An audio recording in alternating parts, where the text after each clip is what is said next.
ang ganap sa Day 2 ng Video Content Domination. Hi, it's me Herbert at sa video na ito, isi-share ko lang yung mga ilang natalakay sa Day 2 nitong Video Content Domination about video editing.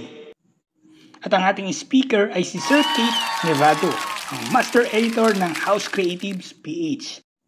Siya lang naman ang nasa likod ng mga video ni Real Talk Darbs or kanyang video editor.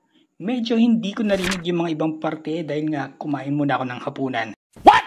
Pero doon sa first part, naabutan ko kung saan dito ay nagkaroon siya ng activity at nag-share siya ng mga videos at dito is kailangan mong tingnan kung good or bad ba yung kanilang video editing.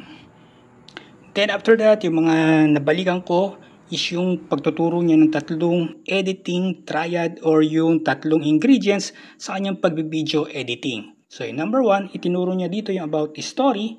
Then number 2, yung about emotion. And number 3, yung rhythm. Kung isa ka sa mga naka-attend ng pre-webinar, maaari kang mag-comment below at ibahagi mo yung mga natutunan mo. So thank you for watching and see you on my next video.